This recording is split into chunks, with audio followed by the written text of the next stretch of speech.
jadi deket gini. Iya. Belum pernah kan? Belum. Puluhan tahun berkarir, baru sekarang kan wawancara begini. Iya, apalagi diwawancara sama tentara gitu. Halo Ya. saudara-saudara, jumpa lagi di The Soleh Solihun Interview. Kali ini bersama Iwan Fals. Oi. Oh. Ini enggak gelap di muka saya sana terang. Enggak apa-apa ini. Enggak kan apa-apa nih, udah. bagus. Coba lihat. Tuh, Oke. terang kok. Iya. Ya. Yang hari ini berulang tahun ke-60. Selamat ulang tahun, Mas. Terima kasih. Apa rasanya 60 tahun? Rasa 17. Iya, ternyata rupanya itu ya. Laporan WHO terakhir yang namanya pemuda dari 18 sampai 65. Masa sih? Iya. Ini nggak percaya nih, lihat. Ada temen ngirimin. Pemuda? Pemuda dari saya juga jadi jak-jak lagi. Merasa jadi Jadi merasa besar kepala. Dan nih. Ada kok. Oh, ada. Soalnya saya Tuh. apa itu? 17 nih. WHO mengeluarkan kriteria baru kelompok usia. Organik Kesehatan Dunia WHO yang berkantor pusat di Jenewa, Swiss melalui studi tentang kualitas kesehatan dan harapan hidup rata-rata manusia di seluruh dunia menetapkan kriteria baru yang membagi kehidupan manusia ke dalam 5 kelompok usia sebagai berikut. 1. 0 sampai 17 tahun anak-anak di bawah umur. 2. 18 sampai 65 tahun pemuda. Sumpah pemuda. Pemuda saya masih. 3. 66 sampai 79 setengah baya.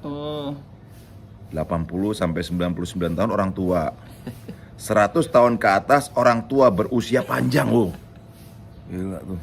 Ini ada yang ngirim karena hari ini ulang tahun jadi. Enggak, nih kiriman kapan nih? 25 Agustus iya. tuh diteruskan. Nggak tahu nih hoax atau bener nih. www.nasionalisme.co. Harus diperiksa dulu sih kayaknya. Apakah hoax atau tidak. Tapi kalau lihat otot-otot saya bener kayaknya. Tapi tidak ada perbedaan fisik yang dirasakan ketika umur 60 apa tuh yang paling terasa? Ya itu dari umur 50 berapa udah pinggang cekot-cekot mah tetap aja rasa. Ya kalau dari apa beda sama umur berapa 30 18 itu atau berapa ya? Ya nggak selincah itulah. Lebih lamban. Padahal kan masih karate ya aktif. Iya, justru karate itu untuk memperlambat proses pembusukan. Kalau nggak karate lagu cepet busuk tuh.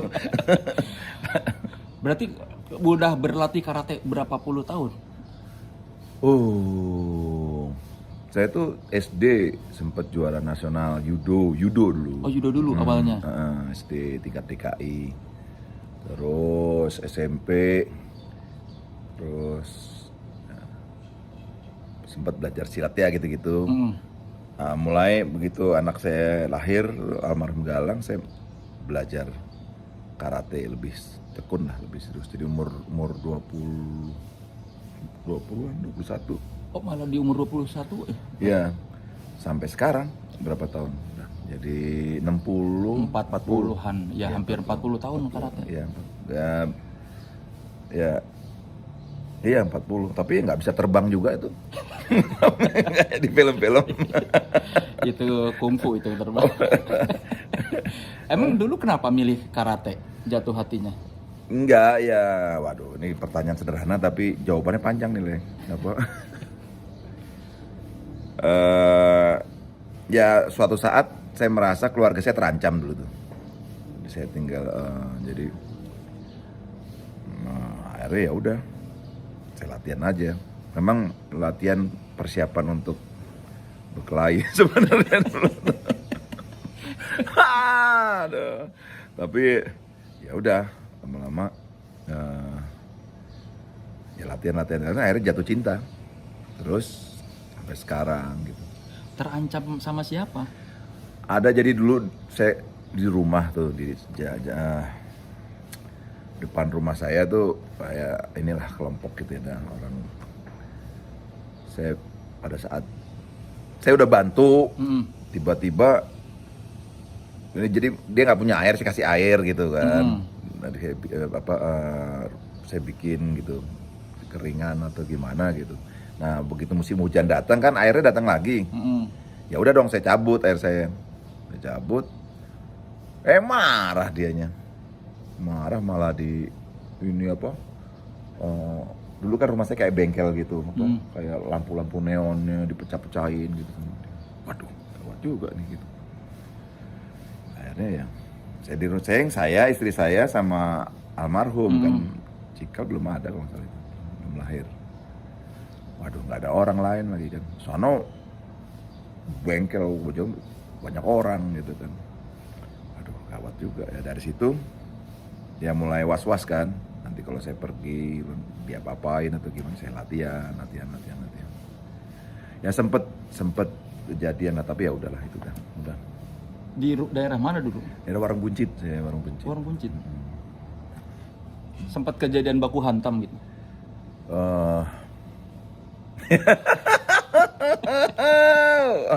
Ya udahlah, nggak usah ceritain yang gitu-gitu. Nggak usah malu. Ya, masa muda. Ya karena aduh gimana ya ini sedikit aja jadi Iya.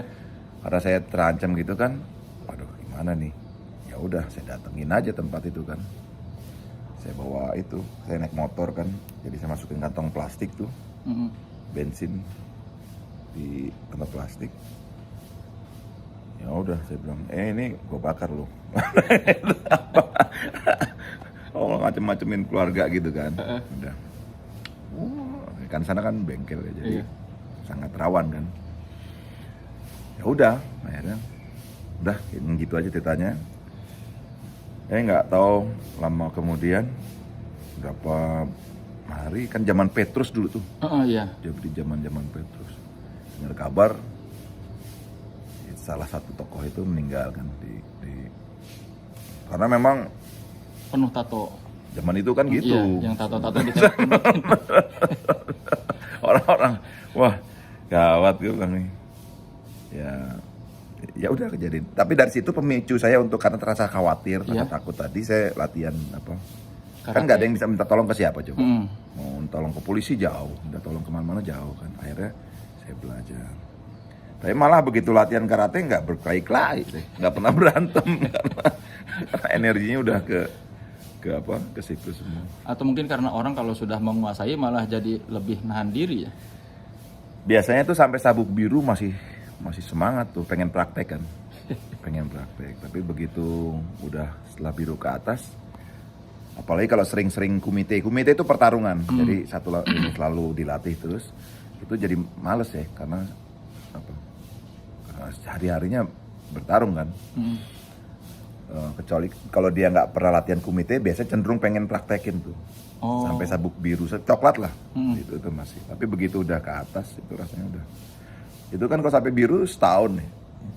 Putih 6 bulan, kuning 6 bulan. 3/3 bulan. Putih 3 bulan, kuning 6 bulan, hijau 9 bulan. Biru setahun ya. Biru setahun. Coklat bisa 1,5 tahun atau 2 tahun gitu. Itu udah capek kan, pulang udah males berantem jadi.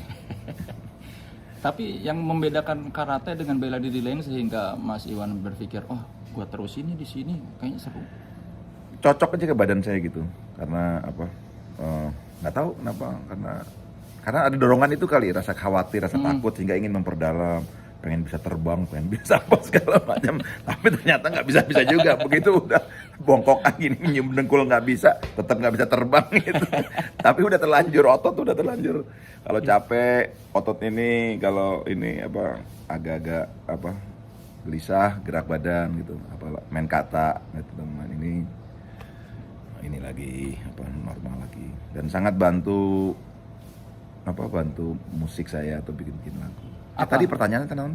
Ya itu karate udah terjawab sih kenapa akhirnya diterusin. Bedanya dengan bela diri lain?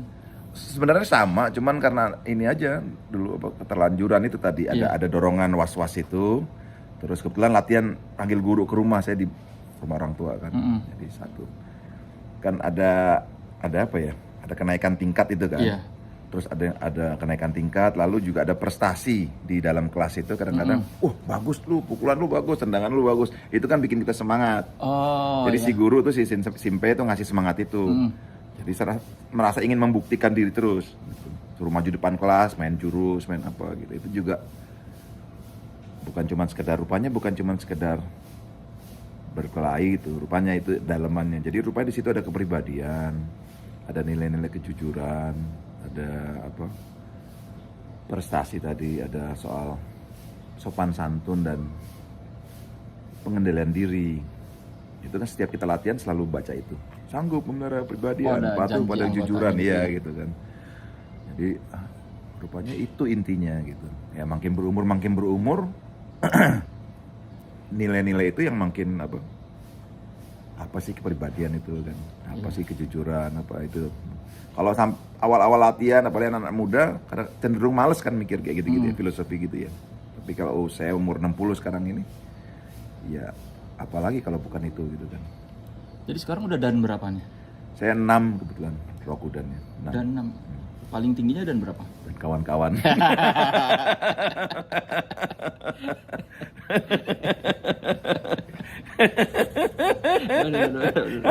Iya dong, kawan-kawan mau dan 6 dan 10, kalau dan kawan-kawan masuk bonyok-bonyok juga gitu.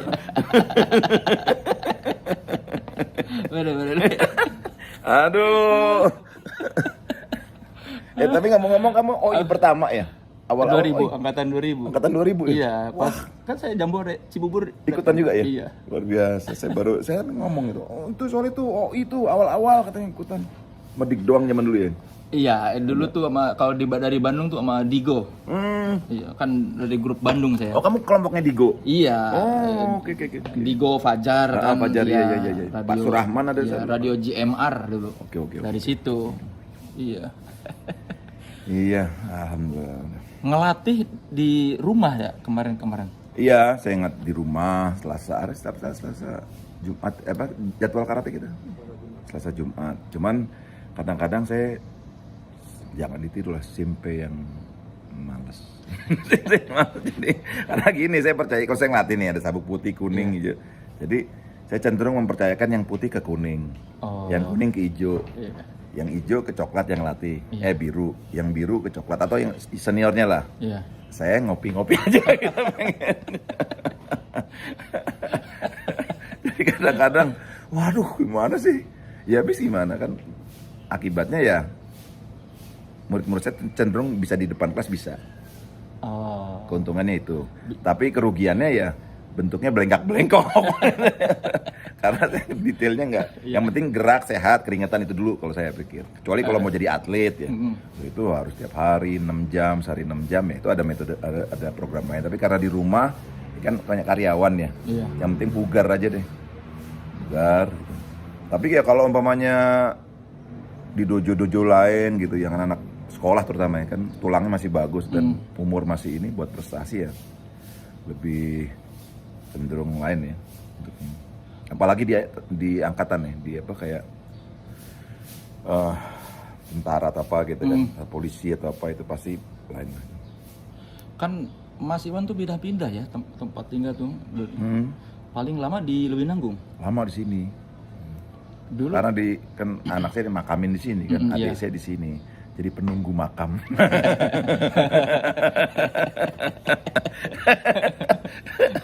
Penunggu makam.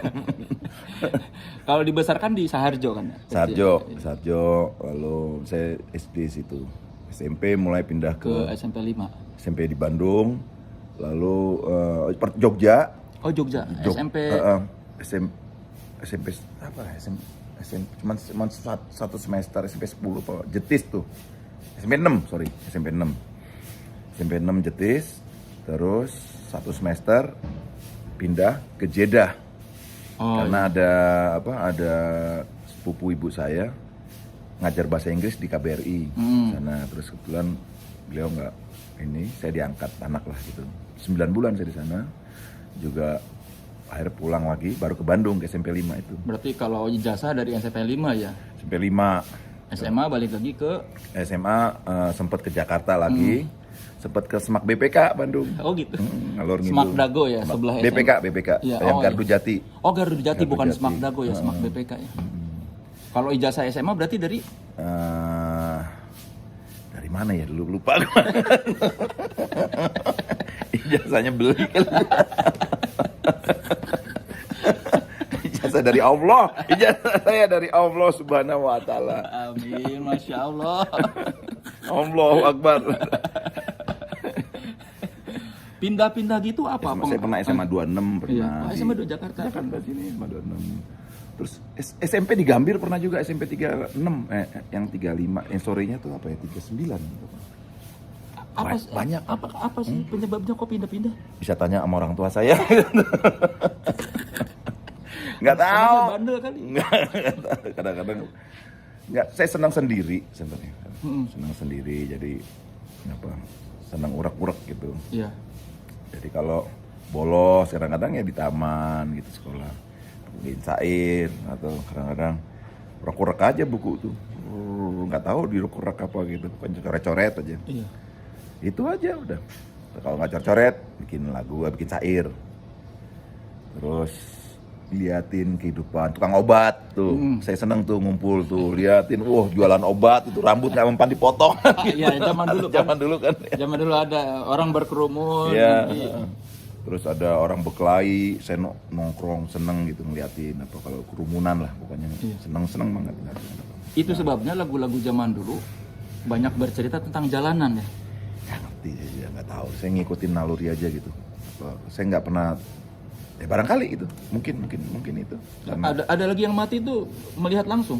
iya, jadi apa?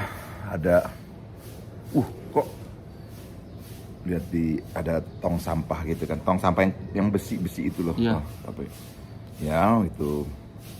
Terus, tapi kan diusir terus gitu Iya. kan sama polisi atau sama apa gitu. Jangan mendekat kasih garis itu kan. Cium bangkainya aja. Dari situ langsung keluar lirik. Iya, terus lalu zaman dulu kan ada cerita apa ya? Selain Petrus tadi cerita Iya. itu kan, ada apa? Majalah-majalah itu loh yang apa? Detektif Iya, detektif dan romantika kan ya. Ya, Nah, ada. itu pasti banyakan apa ngasih masukan langsung. Jadi antara kehidupan hari-hari dan media itu saling berkelindan, berkelindan. Dan itu jadi inspirasi antara imajiner sama nyata ya. Iya. Itu apa sering apa. Kayak tadi termasuk yang alasan saya latihan karate itu kan. Itu salah satu tokoh yang saya khawatirin waktu itu kan. Yang kemudian kena Petrus itu kan serem gitu. Itu ya, ada gitu. Kalau Sugali itu tokoh fiksi atau bener ada? Sugali kan itu zaman Petrus itu kan, yang di Jogja itu kan. Oh ada itu ya Sugali itu? Iya kan yang orang tatoan, orang penjahat, orang apa gitu yang nggak ini di orang malas kali proses hukum atau gimana tembakin aja gitu zaman-zaman itu karena kejahatan kan karungin gitu kan. Iya. Ada kayak gitu-gitu. Iya saya tuh penasaran nama-nama di lagu Mas Iwan tuh apakah asli atau kan kalau Umar Bakri pernah Itu cerita. bikinan nama itu. Nama Semua Sugali. Sugali Kalau bikinan. Gali bahasa Jogjanya itu apa ya? Gali apa? Gali. Bromocora apa kayak Penjahat, gitu. ya, Penjahat Bromocora, kayak gitu. Su kan identik sama Asu.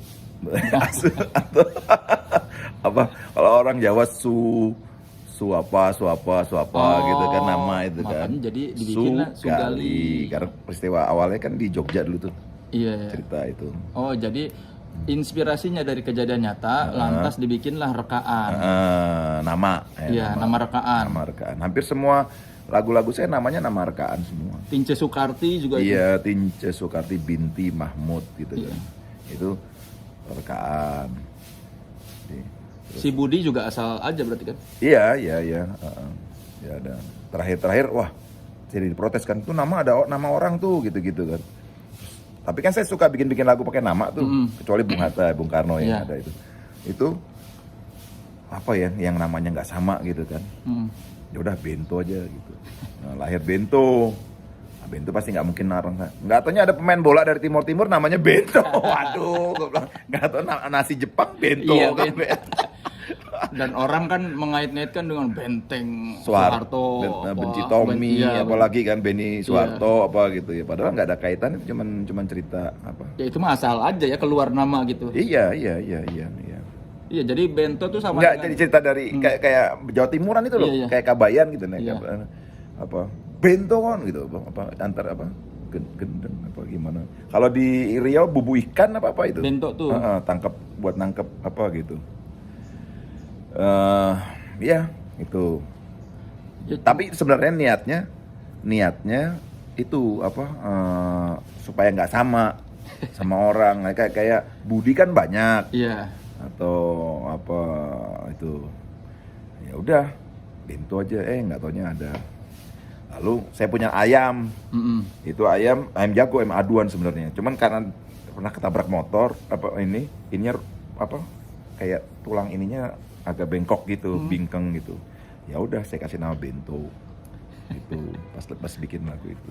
Ya, cuma orang kan suka menginterpretasikan macam-macam ya terhadap Iya, pas lagu. lagi reformasi kan itu kan, Iya. zaman-zaman itu. Jadi politik tinggi ya, politik tegangan tinggi, akhirnya ya saya bisa apa?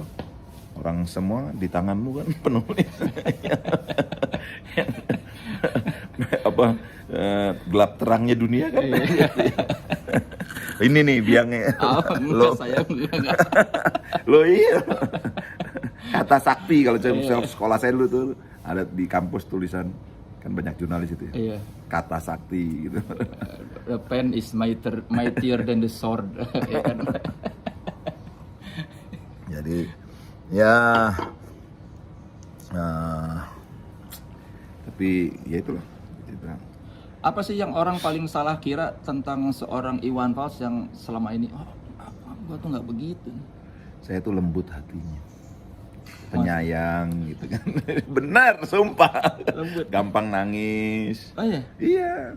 Karena rupanya latihan karate, musik gitu ya. Ya mudah-mudahan, doain saya menjadi punya hati yang lembut itu aja. Pengennya sih gitu. Jadi yang dulu kita lihat gondrong, brewok, telanjang dada Ya itu kan tren aja. Itu kan model. Lagi zaman itu kan lagi laku. Gondrong kumisan. lembut ya tuh. Nah, ini lembut. Lebih lembut dari ager-ager. Iya, iyalah gimana nggak lembut sih. Masa nyanyi kemesraan nggak lembut gimana sih? Ya, itu kan cita-cita ya. Saya ingin dia itu dia. Nah. Tapi mungkin orang tahu kali ya. Enggak, kan saya makanya nanya. Iya, makanya itu pertanyaan yang udah tahu dijawab nanya gitu. Enggak, tapi kan saya nggak tahu apakah lembut atau tidak kan. Kan kalau kesannya kan sosok Iwan Fals itu wah pelawan penguasa, apa penyuara ketidakadilan. Ya justru karena kelembutan itu saya berani itu gitu. Maksudnya saya nggak suka ada orang yang ditindas kan. Ya. Bahkan ibu saya cerita dan saya masih ingat gitu dulu zaman dulu SD kan saya juara azan ya, tingkat SD dulu. Waktu kecil malah sebelum sekolah katanya saya waktu ini masih bayi, menurut ibu saya cerita, lu kalau dengar azan nangis lu katanya. Ya dia cerita ibu saya gitu. Iya. Oh yang benar. Iya. Oh. Ya nggak ngerti saya kalau dengar ini ngomong gini aja mau nangis. Baru inget. Padahal orang nggak tahu apa sih yang dipikirin Iwan gitu. Bayangannya lebih dulu. Apalagi sana ngomong Tuhan, sini ngomong Tuhan, tapi dor mati orang gitu kan. Sana ngomong cinta, sini ngomong cinta, tapi mati orang. Itu kan juga gitu. Di Arab sana, di Timur Tengah sana, anak-anak kecil main di atas tank, di atas itu kayak gitu. Sementara cukong-cukong pesta-pesta kan gitu di padang pasir sambil narik sisa, sambil lihat goyang perut gitu. Ya banyak emang apa paradok apa namanya itu, paradoks Iya, kalau berlawanan ya, yang juga mengamplas perasaan saya gitu, dan saya punya kesempatan untuk diamplas terus gitu karena dilatih sama keadaan dan Dan keluarga mendukung gitu. Heeh. Manajemen mendukung, teman-teman kerja mendukung untuk tetap, ya doakan aja untuk tetap setia sama kelembutan itu. Terakhir menangis kapan? Ini mau nangis nih sekarang. Apa mikirin apa? Tadi itu yang mikirin yang orang kamu nggak tahu pikirin kan. Saya kadang-kadang kalau ngeliat orang anak kecil ketawa gitu atau orang bercanda gitu, satu keluarga gitu, lepas gitu, ketawanya lepas atau ini, saya juga suka terharu gitu. Wih, luar biasa ya dalam keterbatasannya gitu kan. Atau umpama saya lihat di warteg sana jalan gitu, ada tukang beca kan banyak, kadang sambil joget dangdutan gitu. Iya. Wah, kadang setengah mabuk gitu kan, udah gini. Saya suka sering terharu juga gitu. Sama seperti orang tua di langgar, di musola gitu. Kalau nunggu dari maghrib ke isya itu kan, Iya. padahal udah umur gitu, tapi masih setia gitu. Ambil apa ini ngaji atau kadang-kadang bercanda di musola gitu sama teman-teman yang lain. Aduh, luar biasa ya. Ternyata kenikmatan itu ya itu. Berarti mudah terenyuh. Iya, saya mudah terenyuh. Tapi iya gitu. Karena itu apa ya? Sorga ya, apa ya? Kebahagiaan itu kan ternyata dalam keseharian itu selalu ada gitu. Orang yang pelukis yang selesai melukis gitu kan, lega lihat lukisannya sambil ngopi sambil ngerokok gitu. Atau pembuat lagu yang selesai lagunya atau penulis yang selesai tulisannya lalu bisa bersyukur gitu. Itu kan luar biasa ya. Oh, seorang ibu yang selesai pekerjaan harian itu kan orgasme kenikmatan yang terus ya kalau zaman nabi itu wahyu itu yang Tuhan ya kasih itu hidayah apa namanya lah ya, itu kan setiap saat. Jadi nggak ada hubungannya sama lo berapa duit lo banyak atau apa gitu, tapi kan karena dunia ini silau ya, karpet merah gitu bagi yang orang kaya ya atau apa kayak gitu. Jadi standar kebahagiaan selalu diukur dari situ. Orang yang punya pesawat, Material ya, materialistis kayak gitu. Apa jam lu, apa handphone lu, apa ini itu kan selalu. Padahal ya maaf, harusnya nggak begitu gitu kan. Yang membuat Mas Iwan bahagia apa?